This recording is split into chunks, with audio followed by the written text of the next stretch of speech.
PFA, or psychological first aid, is a mental health intervention used in disasters or traumatic situations to reduce initial distress and promote long-term functioning.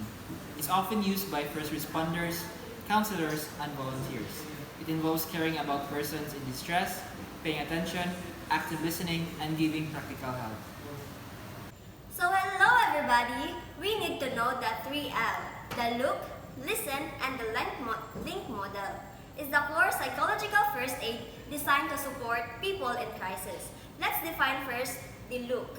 The look means observing the situation carefully.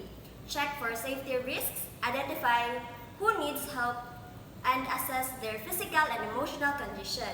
You're looking for signs of distress, injury, or even urgent needs. And the second is the listen. Once it's safe, approach the person and offer support. And then introduce yourself and listen attentively or actively. Let them express their feelings and concerns.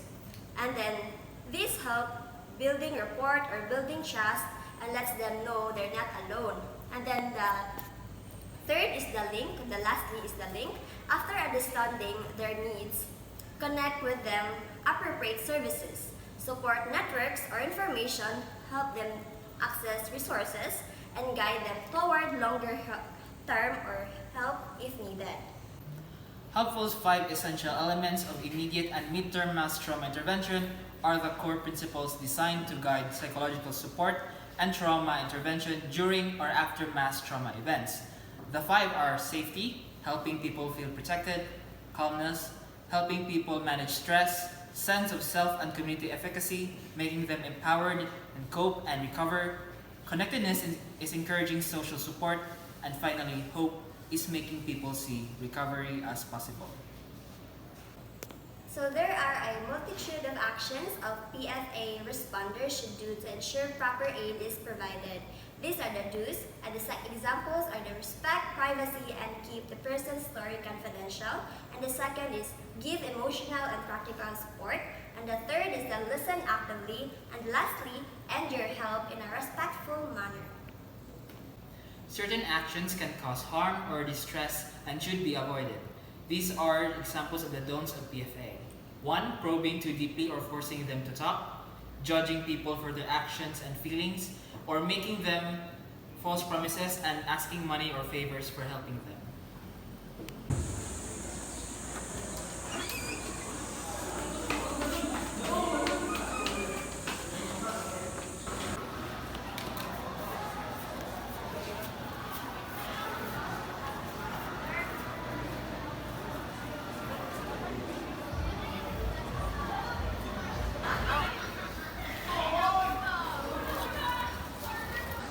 Hello, I'm here to help you. I'm a PFA responder and I'm here to make sure you're okay.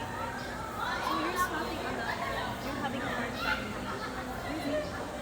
Let's do a breathing exercise. Breathe in slowly, hold, and breathe out. So let's do this together. Inhale, hold,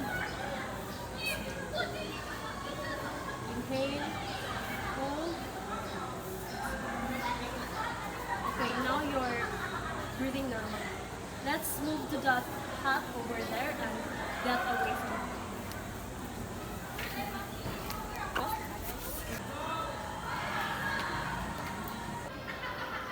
You've been through something really overwhelming.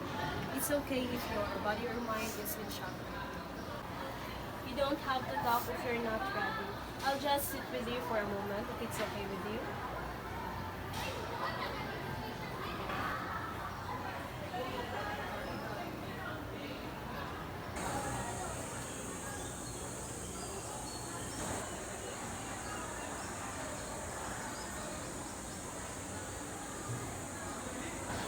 May I ask your name?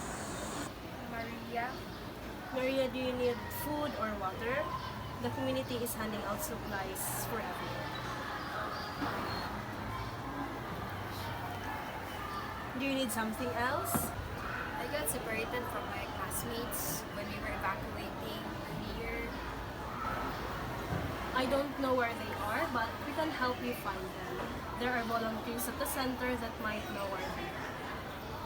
you can tell us their names, or you can give us their pictures or contact numbers so we can try to contact them. The volunteers also have counselors whenever you feel overwhelmed, and we can go there together. Thank you so much, Miss. It's a tough moment right now, but many people are also being reminded with their loved ones. Maybe you'll find them there. And we can also find you a place to stay after this, and I know you're going to be okay. Over